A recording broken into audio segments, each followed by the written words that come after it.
ॐ सहना भवतु सहनौ भुनक्तु सह वीर्यङ्करवावहै तेजस्विनावधीतमस्तु मा विद्विषावहै। ॐ शान्तिः शान्तिः शान्तिः। ॐ गुरुब्रह्मा गुरुविष्णु गुरुदेवो महेश्वरः गुरुरेव परं ब्रह्म तस्मै श्रीगुरवे नमः। ॐ ह्रीं श्रीगुरुभ्यो नमः।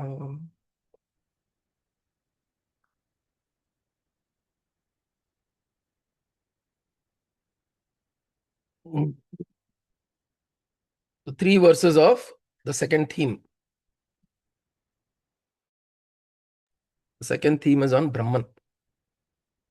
नैव चिन्त्यं न चाचिन्त्यं न चिन्त्यं चिन्त्यमेव च पक्षपातविनिर्मुक्तं ब्रह्म सम्पद्यते तदा तदेव निष्कलं ब्रह्म निर्विकल्पं निरञ्जनं तद्ब्रह्माहमिति ज्ञात्वा ब्रह्म सम्पद्यते ध्रुवम् निर्विकल्पम् अनन्तं च हेतुदृष्टान्तवर्जितम् अप्रमेयम् अनादिं च यज्ञात्वा मुच्यते बुधः.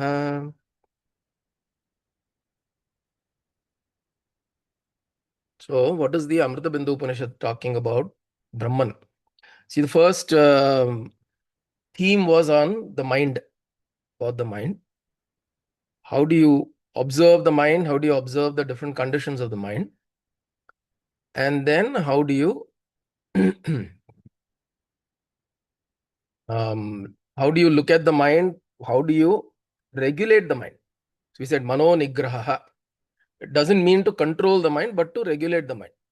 Because if controlling the mind is a futile effort. Two reasons. One, you don't want to control because there are many aspects of the mind. You want to let the creative aspect of the mind flourish. You want that to flourish. You don't want to be like an animal. See, the difference between an animal and a human being is the mind. And if you're letting go of the mind, which differentiates you from an animal, you're no different from an animal then. The ability to communicate, the ability to think, the ability to create, the ability to imagine, all of these are processes of the mind. The creative principle you can't kill.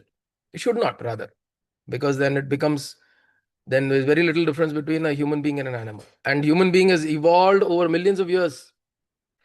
This brain that we carry has been developed through evolution, process of evolution, developed over millions of years. You don't want to underestimate or undermine the importance of that. But the other aspect, which is the psychological aspect, the aspect that creates it imagines, but also then ties the imagination to you. The aham vritti, the mamata, this is kind of the tricky part. That is the only part see, having an imagination is not a problem. Getting an idea is not a problem.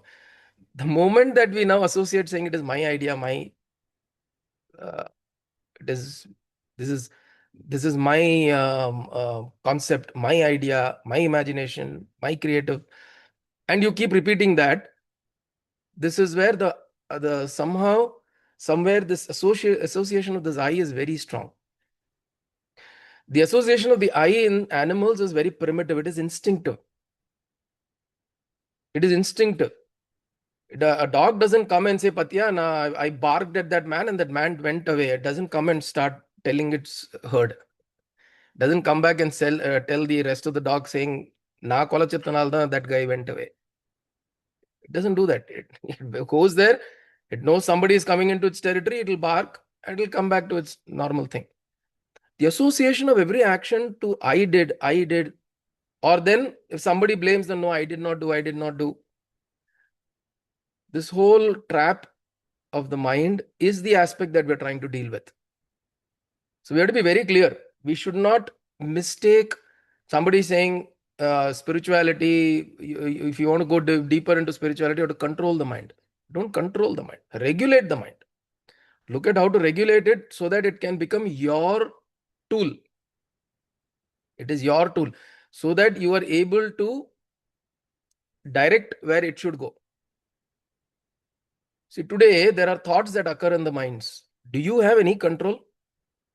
Can you say these are the thoughts that should occur? Next 15 minutes, only these thoughts should occur. Can you can you force the mind to do like that? Where do thoughts come from? When thoughts come, we immediately tag it saying it is my thought.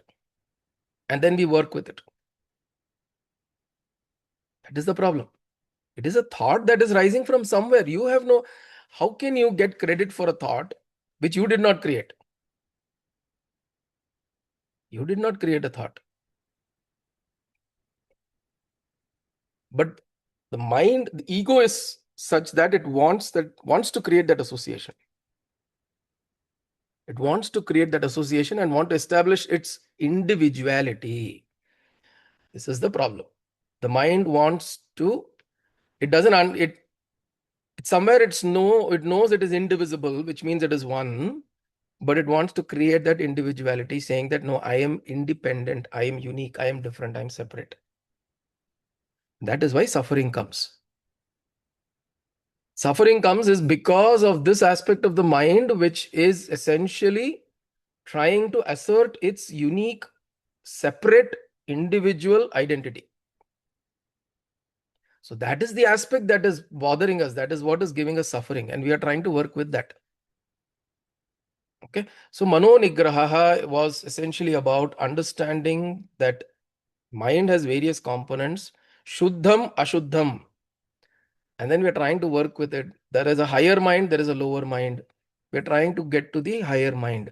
The higher mind is devoid of all these conflicts because it doesn't associate, it doesn't create a history or a story of itself.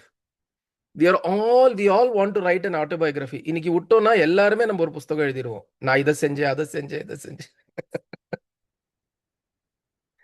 You know what a great life I've lived. I've done so many great things. We all want to write autobiographies of ourselves.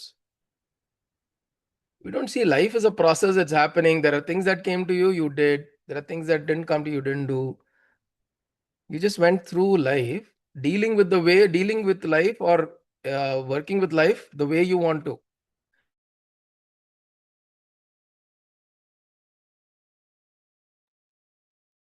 Sorry. So you don't want to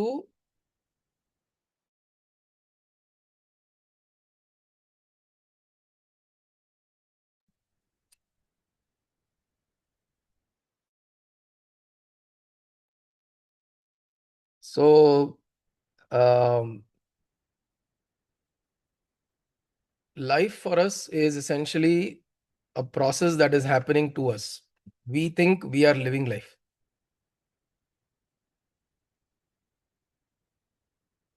See, right, we're doing satsang right now and suddenly there is an interruption that came. This is how life happens to you. What you try to do is how do you maneuver through this with the least amount of resistance. This is the work. This is the effort. Why do we put effort? The effort we put is so that there is least amount of resistance. Why does somebody learn swimming? So that suppose you're in water and you want to get from one place to the other, you get with the least amount of resistance. That is why otherwise you have to just fight against water and you will drown. So why do we want to learn to live life? I mean, look at spirituality as not some grand a grand event that's going to happen. This is what I keep saying, right? Look at spirituality that teaches you how to live your life properly. What is the point of having moksha at the end of your life when you've lived a life of complete stress and conflict? Don't you think you want to live your life with least amount of conflict? Least amount of conflict, least amount of resistance, and maximum sense of freedom. Not necessarily maximum social freedom. I'm not talking about social freedom. I'm talking about maximum sense of freedom. That whatever are the conditions, I don't feel bound. Aurobindo Ghosh was in the jail, in the prison. That is where he got his whole process of realization. Enlightenment happened in prison for Aurobindo. Sri Aurobindo, there are nice videos on it also. In the jail, he was in a small area. And of course, you can imagine those times, British jails were really the most horrid places to be in. Toilet will also be there. You'll be in the same place. It'll be stinking. There'll be only one opening to the outside. Food will come from there only. So pretty bad, horrid conditions. So there, he went through this process of inquiry, very, very deep inquiry in a very constrained place. And then he went through that and he broke through that that sense of constraint. The mind kind of suddenly opened up. And then in the same place, he started feeling free. He was in the jail, but in that same place, he felt free. He felt the sense of freedom. Because sense of freedom does not come by external appliances or external social freedom that you want. Wherever you are, we can develop that sense of freedom. Of course, we need to go out. We need to, while in the process, the sadhana that we do, we need to go to different places to practice and all that. Not all of us can be like Sri Aurobindo. Most people go mad in jail, right? In such small confines, you'll go mentally unstable. But he came out as a realized man because he used it as a tool. See, this sankalpa we should make. I will use the tools that are available to me for my own benefit, my own spiritual growth, my own spiritual understanding. Why? Because living a life of no conflict is the aim,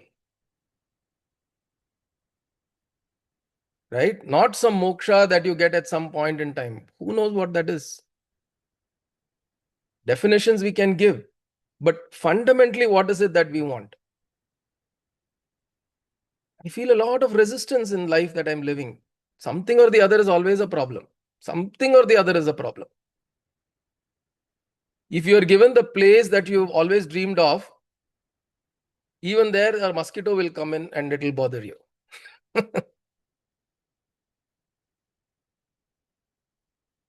See, when you dream, when you go and dream and or you ask Bhagavan for you aspire for a beautiful house and a beautiful place and beautiful environment, beautiful this, that, and everything. In your prayer, you don't usually pray, right? I make sure that there are no mosquitoes. So Bhagavan will give everything and he'll give you 4 mosquitoes also. Deal with it. எல்லாம் இருந்தும் இல்லாத மாதிரி இருக்கும்.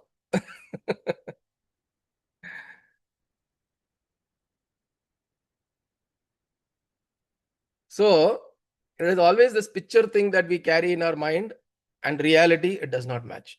The picture in your mind and the reality will always have a difference. Right? Because the picture is a hallucination. It is an illusory thing. Reality is this. Now, when we start associating with reality, then we start understanding that what we talk of as Brahman, which is the second theme, is not somewhere out there. It is accessible right here. It is accessible. Accessible through what? Accessible through your own perception. My own perception, it is available here right now. The states that masters are talking about or gurus talk about, this state of complete oneness and complete nirvikalpa samadhi, deep mind of deep contemplative consciousness, this principle of oneness, all of this, they are not going somewhere else. They're going somewhere else within them. On the outside, they are not in the most comfortable, luxurious of places. Paramahamsa Yogananda used to sit in a small cellar on the top floor of his house. வீட்டில் வந்து ஒரு சின்ன ஒரு திண்ணை மாதிரி, those houses, the older houses. The older houses, much those days, there would be a small cellar on the top. Very little space. He'll go there and sit there and he would have very, very deep spiritual experiences, very profound experiences, experiences of great expanse. Physically, he is sitting in a small place only. But within him, within his consciousness, he is able to expand. So Brahman, how do you associate? When somebody, the Upanishad is talking about Brahman. Brahman comes from the word Brihad. Brihad means very large. Brihadaranyaka Upanishad. Right? Brihadaranyaka Upanishad. It's very large, very huge.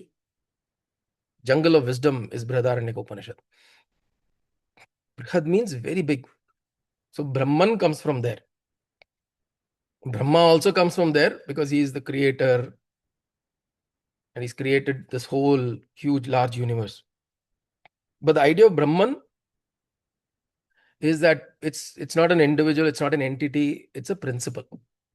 Brahman is a principle, and that principle cannot be contained in anything. It is a principle that cannot be contained. Which is why the verse starts saying, Naiva chintyam na chachintyam. So he says, it is not conceivable as a thought. Naiva chintyam. It cannot be conceived as a thought. You cannot bring it into a thought. At the same time, it is not inconceivable. Nacha achintyam. Nacha achintyam. Nacha achintyam. You can't say that it cannot be conceived of. No, you can. It can be experienced. It cannot be, it's difficult to speak of it. It is difficult to see. Look at air, for example. And even subtler than that. Let's just look at air. Air as a principle, you only know air through the effect of air. How do you understand air otherwise? You can't touch it, you can't taste it, you can't smell it, you can't hear it. You can feel it. It is through experience. Air is through the experience of it that you can see, and the effect of it, which means air comes and touches your skin. The effect of air is felt through that. So how much ever you study, you use any of the other four senses, you will not be able to understand air. It is only through the effect of air on you in some form or the other. Or you see something, the trees are moving. So, oh, there is air, there is wind. That is how you understand air. It is by inference and by your own personal experience. Now come to a more subtler element, space. How do you understand space? When you're young, when somebody says space, you'll immediately look upwards. Space is not only upwards, space is right here. There is space between me and the computer. There is space between me and these walls. There is space between molecules and atoms. Within atom, there is space. We know that between the nucleus and the electrons, there is space. Between two molecules, there is space. In the body, between two cells, there is space. Within cell, there is space. So when you say where is space, space is everywhere. Now, what does that mean? When you say space is everywhere, it means everything is in space. It is not that space is, it's not, oh, there are two objects, let me create space. It was not like that. Space was not created between two objects. Objects came into existence in space. So space becomes the substratum. Space becomes the screen on which everything is appearing. So now, can I say that I can't think of space? But can I think of space in that sense? Is it something by thought? Can I grasp it? It is only through understanding, through experience, that I can access it. The same thing with Brahman. Brahman is the underlying consciousness, Sat Chit Ananda. It is the underlying conscious principle that is underlying everything. So, like space, Vyomavat Vyapta Dehaya Dakshinamurtaye Namaha. Vyomavat, it is as though like space. Space is used as an example for Brahman or for the supreme consciousness, the existence of the consciousness, because everything is in Brahman. That is why we are able to, even masters are able to recognize the truth here through this because it is already existing. In Sankhya philosophy, there is something called a Sambhutivada. Sambhutivada means that which is born because it already exists. It's like saying curd is born out of milk because curd is already there in milk in some form. You just have to cuddle it, put the right kind of ingredients, right bacteria for milk to become curd. You can't put, you can't do the same thing oil. With oil, you will never get curd because curd doesn't exist in oil in the first place. So this example is used to say that if you are able to access that silence, that peace, that joy, that blissfulness, that complete absorption inside is because it is existing here. If it were not existing, how can you are not generating it? You're not creating it. You're using processes to access it. Naiva chintyam, na chachintyam, na chintyam, chintyam evacha. So he says, even though it is inconceivable, it must be inquired into. If you remember, we did this Kenopanishad. Kenopanishad, the Guru says, what do you say? Na shrotram, no manaha, yatha anushishyat, yatha etat anushishyat.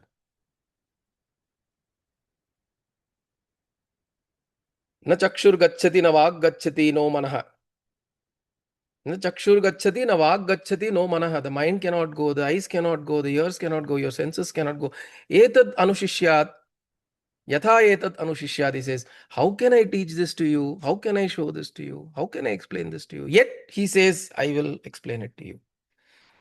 In the same way, the Upanishad says, Brahman is not something that can be, you can't grasp it within thought.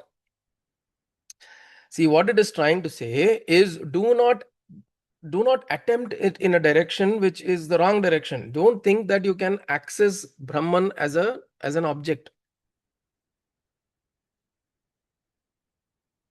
When I'm thinking of Bhagavan, for example, I'm thinking of Srinivasa, the beautiful form.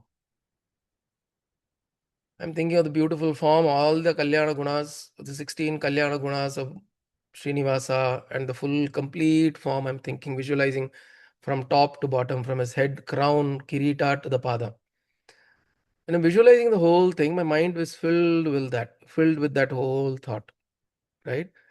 Now there are no thoughts that are outside of this because the whole form is right now in front of my eyes, and my complete conscious attention is filled with this. Now, when this my whole consciousness is filled with this, right now, the filling of your consciousness is Brahman.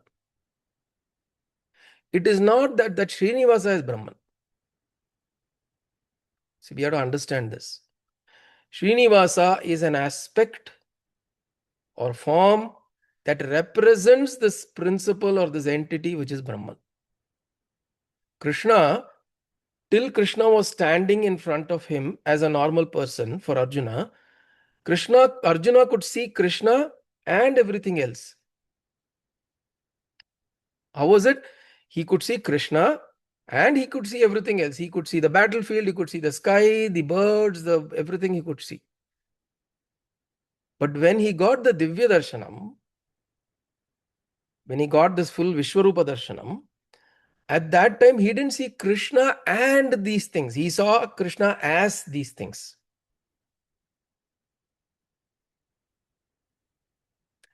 So when you see, what is the difference there? Now your mind is filled with this principle. It's no longer an individual.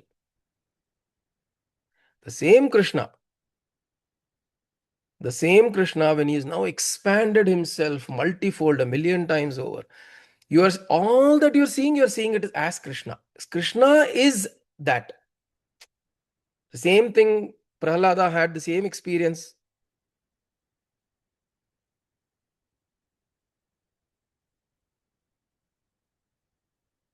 He had the same experience of seeing Narayana everywhere. It is not like Narayana is here and then there is sky above Narayana, there is water under Narayana, there is this thing, that thing. No. Everything, Sarvatra Narayanamaya. Everywhere it is just Narayana. That is the experience of Brahman. That is the experience of being Brahad. Brahad means everything is. So now, when you ask this individual, where is Brahman? He'll say it is everywhere. In your mind, when we visualized Srinivasa like that, my mind is filled with the form of Srinivasa, the whole form. Just Srinivasa if I'm visualizing this space as a screen, my left side, right side, this whole 70 IMAX, I'm visualizing this as the IMAX screen in my head. The whole form of Srinivasa is there with this Alankaram and that whole thing. No, there is no space left for anything else. This whole space is filled with Srinivasa, Tirupati Balaji. Now, that is the whole expanse of Brahman. This is how you experience within you. Within you, when you're filled with an experience of something, then you're experiencing the supreme consciousness. This is what happens to Abhirami Pattar. This is what had happened to him. He closed his eyes and Ambal was appearing as this full moon. His mind was filled with that. Sarboji Maharaj came, he said, Iniki enna tithi? It was Amavasya that day. He said, Iniki Paurnami poda அப்படின்றாரு. அதுக்கப்புறம் the story happened. So, when he said that, he was smiling and his mind was filled with that. Isn't that the experience of Brahman? Brahman, the experience of Brahman is this fullness of where everything. Now, don't bring it to the. Then, when you. The problem that happens is this is our experience. Now, when you bring this experience down to, oh, is my office in Brahman? Are my co workers in Brahman? Is the auntie that I dislike Brahman? Is the little dog that keeps shouting every day, is that Brahman? If you start bringing like this, then the mind gets confused and deluded. Which is why the journey always is from inside out. It's never outside in. The whole journey of spiritual understanding, you look at the world outside and then you see there is so much of variety and so much of everything looks so different. Everything is so complicated. Everything is so doesn't make sense. And then you go inwards. When you go inwards and then you realize within me, this whole universe is expanding and it is presenting itself within me in my consciousness. And when I get to that level of complete absorption within, and then you open up your eyes and then you don't see conflict on the outside. The exact same world, the exact same thing that you were seeing. When conflicts and when everything is resolved inside, and inside you're having this experience of fullness, and then you open up your eyes, you'll see, whoa, it's the same principle that is existing on the outside. So he says, is this unthinkable of? In a way, yes, it is unthinkable. But can I think of it? Yes, you must think. He says you must inquire. Chintyam evacha, chintyam evacha. Pakshapata vinirmuktam brahma sampadyate tada. Only then Brahman is understood. Pakshapata vinirmuktam, freed from one-sided bias. Pakshapata. Don't create definitions. Go with your experience. Go with your inner experience. And experience la vandu, please remember, don't try to bring in a lot of idu nallada, kettada, idu correcta. Oh, I am getting this. I should get color. I should get sound. I should get this. Don't get caught up in all of this.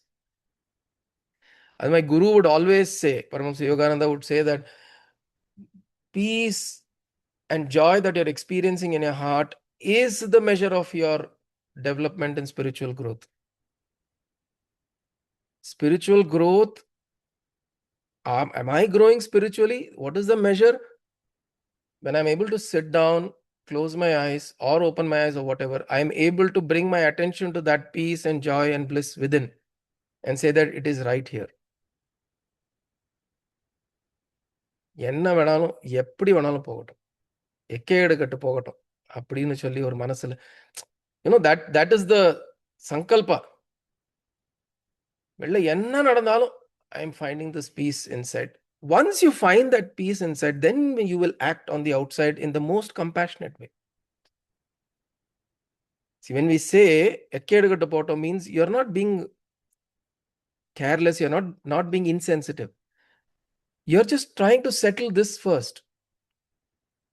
Inga ulla, if there is turmoil, how much ever you go and settle, how many people ever you go and settle, it will always be unsettled. Because you internally are not settled. You have to sort out the turmoil inside. This turmoil inside we settle and we know. And then we go out and then whatever we do will be beautiful. So he says, Pakshapata vinirmuktam Brahma sampadyate sada. Tada. That is when Brahman will be attained. When without any biases, I am going to go and not think about right, wrong, good, bad, this, that. Use this measurement, this scale as measurement. Every time I get into meditation, am I able to find that peace? Am I able to find that complete calm, complete samadhi? Samadhi, the dhi, which means the intellect, the mind needs to come to a samatvam. Samadhi, that needs to happen. Samabuddhi, samatvam in your buddhi, samatvam in your mind, manas. And that comes and you're able to settle down, feeling complete. Not closing my eyes and then suddenly I'm wondering, where am I? What am I? எனக்கு எதுவுமே இல்லையா, யாருமே இல்லையா, யார் இருக்கா? And then I try to call some different gods. I call Narasimha, I call Narayana, I call Devi, I call Muruga, I call Ganapati. The mind then keeps going on and on and on. I should use these tools to come inside. I should use, for example, if I Narasimha Bhakta, I use Narasimha, I invoke him, I speak to him, I invoke him, and then I should go into that silence with the understanding that Narasimha is always there protecting me. See, the problem that we do is we want Bhagavan to come and keep proving him to us. Every day, every time we want him to come and prove. இப்போ நீ prove பண்ணி காமி, நீ இது பண்ணாதான் நான் நம்புவேன், இது பண்ணாதான் உன்னை நம்புவேன். எத்தனை தாண்டா பண்றது நானும் அப்படின்னு. He'll be tired. Because how much ever grace we have, it is not enough. Because we always want grace to be translated as my material benefits. I want this to happen for me. I want that to happen for me. I want this to this. I always want grace to be translated as material outcomes that I'm looking for. As we spoke, right, in Sant Jnaneshwar's life, his brother's life, Nivritinatha. If you're able to sit down peacefully and quietly in all turmoil that is happening, We should practice this. You should practice those workplaces. Like if you're going into a workplace and it's so much of chaotic, all shouting, this thing, that thing happening. Sit there. Whether if you close the eyes, it's inappropriate. Turn around, look at somewhere else, and then try to bring that. Say that I am within me. I am peaceful. I am calm. Invoke that. Pray to Bhagavan for that. நம்ம என்ன பண்ணுவோம், அந்த இடத்துல உட்காந்து will be so this thing, என்ன ஒரு வேலையோ இந்த வேலை தலையெழுத்து பண்ண வேண்டியதா இருக்கு, கடவுளே இந்த இடத்த விட்டு என்ன காலி பண்ணு, இது பண்ணு, அது பண்ணுன்னு சொல்லிட்டு that is what we keep praying.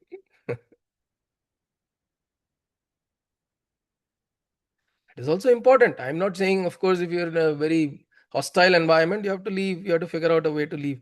But I'm saying, don't keep Bhagavan as your taskmaster, we should be the dasa.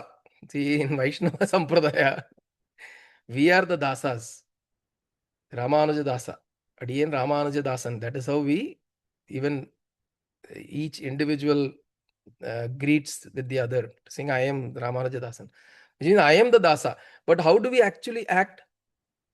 I am Narayana Dasa. This is the bhava. But how do we actually act in the world? We call Bhagavan and make him work for us. We say, fix this for me, fix that for me. Out of love you call, of course he'll respond. All of that is there, but then don't make that as a practice. Don't make that as the only way to engage with the divine.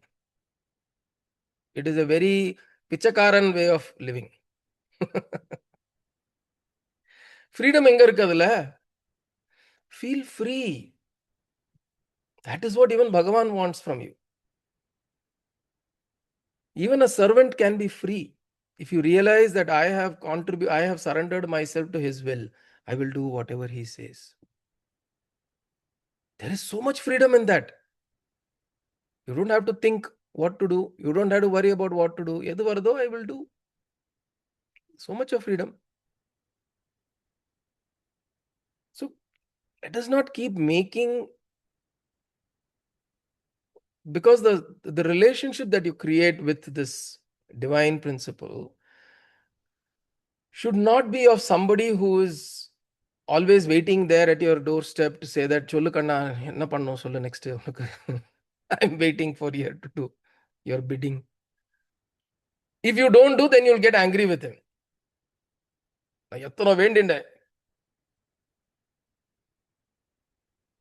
The relationship becomes a very funny relationship. There must be the sense of freedom. There must be sense of joy. It's a very different kind of கோவிலுக்கு போறது. Should not become a ritual to go there. நான் போயிட்டு வந்தேன். ஆடி வெள்ளிக்கிழமை எல்லா வெள்ளிக்கிழமையும் போனேன். இருந்துக்கு 4 வெள்ளிக்கிழமை தான். அதுவே 4 வெள்ளிக்கிழமை எவ்ரி ஆடி வெள்ளிக்கிழமை ஐ வென்ட் டு அம்பாள் கோவில். அது ஒரு பெரிய விஷயமா? You are going there because you want something. How many people go to the temple that look at Devi, just see Devi's presence, that glory, that alangaram, and then sit there? Abhirami Pattar, eppadi ukkandrundaru, the way Abhirami Pattar sat and enjoyed the bliss of Devi as the full Purnami. How many of us are doing that? We want Adi Vellikkilamai Ambal to do something for us. This is the transactional relationship always. So then, which is where Upanishad becomes very abstruse, very abstract. These are required. If you want to do something, you want to do a prayer to get some outcome, do it. Don't make that as the nature of your life. That should not be the engagement with the divine.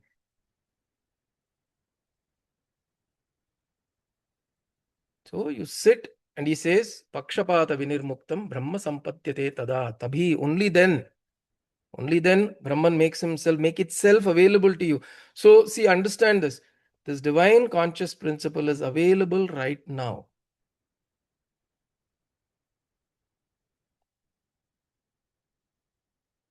It is available right now, right here. You just have to keep our eyes and ears open. Yesterday, very interesting. He came here, and then I said, let me go for a walk in the evening. I went for a walk, and suddenly there is a Goshala here. I didn't know that the walk path will take me to a Goshala. Went into a Goshala, and then suddenly saw, just at that moment, a cow is giving birth to a calf. And then they all said, oh, today is Adi Vallikrama, Visesham, and all that. And it is evening time. So you just keep yourself open, and suddenly Ambal can give you darshan in whatever form. Devi can give you that experience that so you see. There's a coincidence. I don't need to have had been there at that time. Suddenly I decided, let me go for a walk, and suddenly I witnessed this. So such beautiful things happen in our lives. Now, what is the meaning of this? Because of this, what did I get? See, this is the problem. We are always outcome driven. And unfortunately, work culture is also moving towards that nowadays. Heavily. Show me outcome, outcome, outcome, outcome. Everything is outcome driven. So then you stop and enjoying the beauties of what life has to offer to you. Just that in your presence, a beautiful thing like that happened. That itself is beauty, auspiciousness, grace. What is Lakshmi? Lakshmi or Shrihi. Shrihi is auspiciousness. That's all. What is auspiciousness? Doesn't mean that adukkaga kaas appadiye koorailando kottradhu is not just auspiciousness. You feeling complete within you is auspiciousness. When that filled experience is there, that is Brahman. That experience is Brahman. So he's saying, is it inconceivable? Yes, it is not. You cannot absorb it. You cannot capture it as thought. You cannot hold it like thought, but it can be experienced. And so one must pursue. One must pursue. Chintyam you must continue to inquire on it. And then he says, Tadeva Nishkalam Brahma Nirvikalpam Niranjanam Tad Brahmahamiti Gyatva Brahma Sampadyate Dhruvam. This Brahman is partless, beyond concepts, untainted. Which means, see, when you're having this experience of completeness, there is no breakage. Even within our experience, there is no breakage of anything. Unless a new thought enters, that thought that you're filled with, the example that we took of Srinivasa, my mind is filled with Srinivasa. Devi, my mind is filled with that beautiful white moon. My mind is filled with that. It is partless. Your experience always is partless. Your experience when you're feeling filled with something, it is after that, then comes the experience of lack. But when you are feeling filled, there is no experience of lack. In fact, a very beautiful way how Buddha explains desire. He says, it is not. So, what gives you fulfillment is not the fulfillment of a desire. So, suppose I want something to eat. Okay. And there is this desire, I want to eat. And then when I'm offered that and I eat it, what happens is after eating, there is a space of no desire. Apadi, saptache. So that filling of it leaves me in a space of no desire till the next desire rises. So he says this gap that is there between the completion of a desire and the rising of another desire is the one that gives you that joy and fulfillment of that completeness. So the state of desirelessness is the state that gives you that sense of completion. So now, if I can be in a state of desirelessness, then I won't look to fulfill any desire. Correct? What has happened to us? We think because fulfilling a desire, I am feeling happy.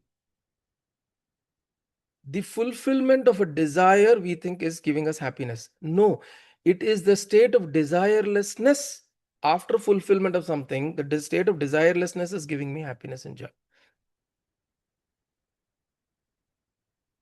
So now he says, can you expand this?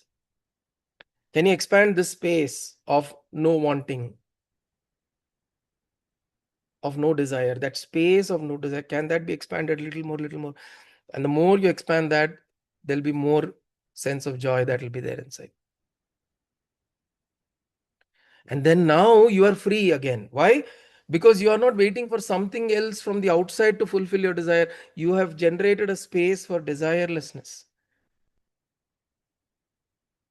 And are you depending on anything? No, it is your own space that you're creating. You are creating your own space. You are creating your own way to deal with how you look at joy, how you look at happiness. So here he says, Tadeva Nishkalam Brahma Nirvikalpam Niranjanam. So he says there are no divisions there. In that space, there is no desire. When there is no desire, there are no parts. At the same time, when you're feeling filled, complete, there are no parts. There's no experience of this plus this plus this.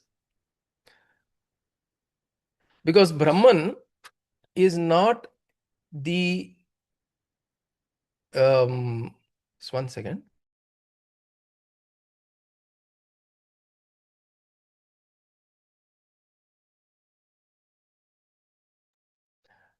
So when we look at this this space, then in that there are no parts. So like for example, if you it is like saying, can I make 1 plus 1 plus 1? Can I make that into infinity? You can't. How much ever you add two numbers, it will never take you to infinity.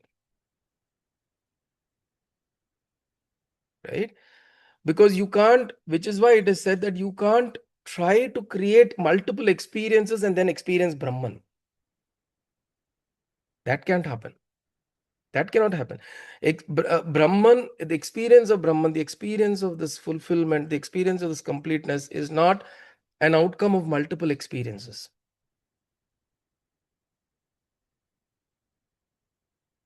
That is what it means by it is partless.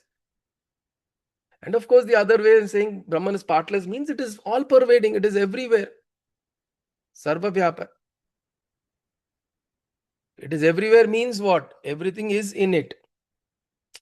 When everything is in it, now how can you differentiate? When there is salt in water, you put 100 salt dolls into water, into an ocean.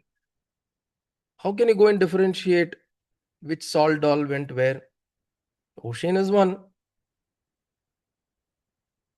So in the same way, Brahman, it says, is partless without divisions, free from conceptual nirvikalpam, niranjanam. See, because it is all, why this nir is used is because it is difficult to point out something. When you're defining something as ABC, then you're constraining the definition. By means of defining it, you're constraining it.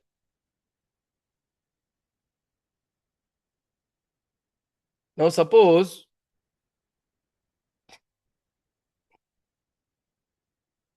when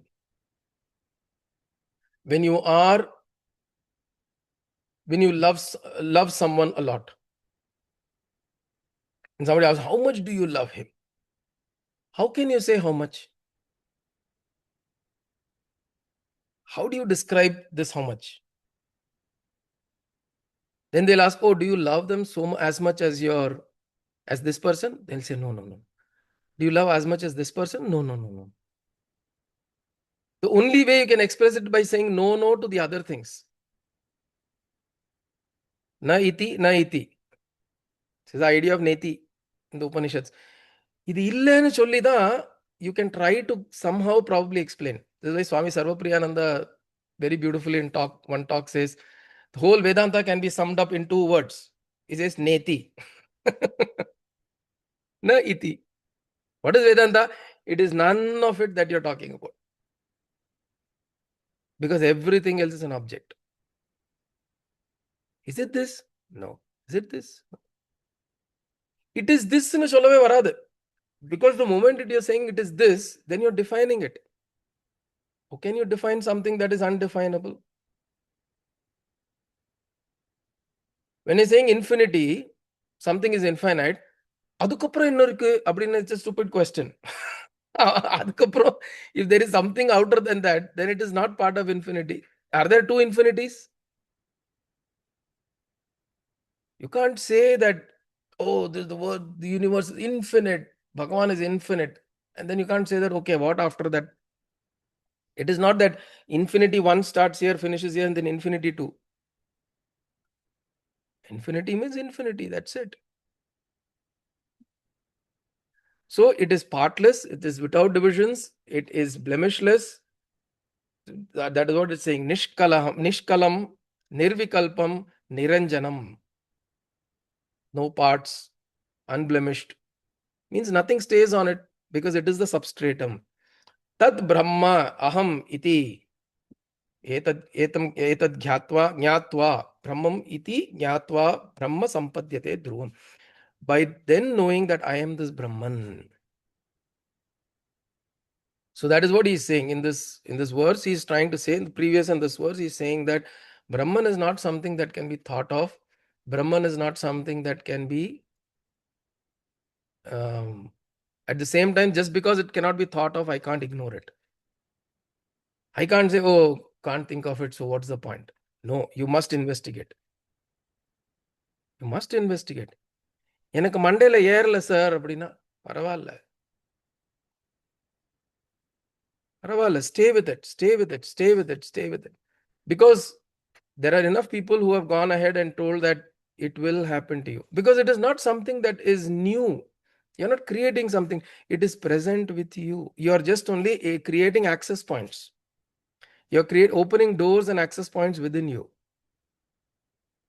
That is all. These are methods to create those access points to that presence within you. Tad Brahma aham iti jnatva. By knowing that I am Brahman, his Brahma sampadyate dhruvam. Nishchaya. Dhruvam means certainly. Nishchayana. Certainly you will not know that this is Brahman. What is that? By negating all of this, in the objects, then you suddenly become naked. This is the whole idea of that images. There are naked images which used to be misinterpreted differently, right? By naked images and all that. Images of naked sculptures drawn at the entrance of the Garbhagraha is to show that you become naked and go in. Naked means you drop your ego, your identities, your ideas, all of this.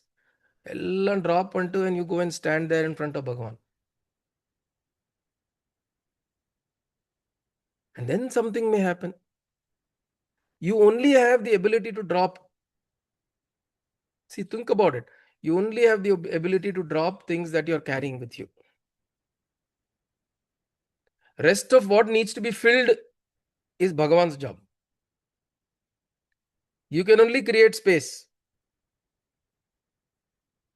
Which is why satsanga is important, because when you create space, automatically you allow, through satsanga, you allow beautiful things to get filled in. Bhagavan Nama, Sankirtanam, Japam, Dhyanam, temples, the Upanyasams, all of that is so that you can, the space that you're creating can be filled with all of these beautiful things. And what do these beautiful things do? They further help you clean up. They don't fill up like they fill up and then it is very beautiful. It is like it cleanses. There's a very beautiful example that is shown. Suppose there is a bucket of dirty water. How do you clean it? How do you clean the bucket of dirty water? A very simple way is pour a lot of good water. Slowly, slowly, slowly, slowly. It'll overflow. You pour more good water. That dirty water will overflow. More good water. It'll slowly overflow. It'll become dilute. The dirty water will become dilute, dilute, dilute, dilute. Konjam konjama dilute aayi. All the dirt will come out. What will remain is only good water. This is how we do, right? If you have to cleanse, you pour a lot of good water. That is what we do through satsanga. We pour in a lot of this so that it cleanses. The process is not to fill you with something necessarily, but to cleanse yourself so that whatever beautiful needs to be filled will be filled. So he says, Aham Brahma iti jnatva Brahma sampadyate dhruvam. So Nishkalam Brahma Nirvikalpam Niranjanam. This Brahman is not an object that you can point out to saying this, this, this. And that is why this Upanishad is also a Yoga Upanishad. Yoga Upanishad means something that you practice. When you listen to this, you sit down and close your eyes and try to visualize what the verses are saying. We try to remove differences. We try to remove concepts. See, it says he is beyond concepts. Nirvikalpam, which means there are no vikalpa. There are no concepts, there are no thoughts, there are no ideas. Drop all of that and sit. When you're doing this process of sitting, closing, dropping everything, it is a way of cleansing. This is also a way of cleansing. And then when you get up and go into the world, then you engage with the world. The engagement will come from a very different place. You're not always then self-centered. You should be centered in the self, but not self-centered. Centered in the self means you know there is a center within you from which you are operating. Which not you are operating, from where operations happen. When you center yourself, you know that there are things that are operating from the center. I am there witnessing things are happening. It's like this fountain that is flowing. I have no control. It's happening. It's beautifully happening. It is flowing. That is what is being centered in the self. But we are so self-centered right now. This thing, that thing, this, everything is. It is not inside out. Right now, it's all outside in. This thing, this thing, this thing, this thing, this thing. Grasping, wanting, desiring, aspiring. So it leaves you drained. It leaves you very drained. But when you're centered in the self, there is a joy of freedom. See, freedom is chain along katti uttu indha edathila appadiye katti uttana, that is not freedom. Break all the chains. That is freedom. These are all the chains that we have created in our mind. Break all that. Feel free. That is the idea of any Upanishad for that matter. It is reminding us, constantly reminding you that you are this free individual. Please wake up. Please wake up. So, Amritabindu Upanishad, that way, Yoga Upanishad. We did 2 verses of the 3rd theme. Next week, we'll complete this. And I think Gayatri already has that. She's created that image. I'll share that AI image of this theme. So I'll share that in the group. It's nice. It's just a nice image to kind of get a visual summary of what the theme is about. Helps us to remind and reflect upon it. Because these, what is one important thing is, don't let these words remain as words. And the word Patama, mind on the Padiye Ulla Pogono. But like how Ramana go on the Arunachalam, suddenly the mind went inside. It just went inside. Should develop that. These words should not over and over again. Like somebody says, Om Namah Shivaya has so much power. Just because we have said it so many times, adukku effect illama poiduthu. Right? Mindlessly. We have told it so many times mindlessly that it's lost the effect on you. But otherwise, just the mantra, Om Namo Narayana, how many times did Ramanuja stand up and say? He told it once to everybody. Those who got it, got it. Saying it many number of times is important, but mindlessly doing it any number of times is useless. So bring that attention when you're telling this word. Then when you read that word, we must close our eyes and let that settle and percolate and go inside, penetrate. Only then it will bring effect. That is the effort we have to make. Yeah. All right. Om Kayena Vacha Manasendriyerva Buddhyatmana va Prakrite Swabhavat Karomi Yatyat Sakalam Parasmai Narayana Yeti Samarpayami Sadashivayeti Samarpayami Jagadambiketi Samarpayami Sadgurunathayeti Samarpayami Hari Om Tat Sadgurubhyo Namaha Om Sahana Bhavatu Sahano Bhunaktu Sahaviryam Karavavahai Tejasvinavadhitamastu ma vidvishavahai Om Shanti Shanti Shanti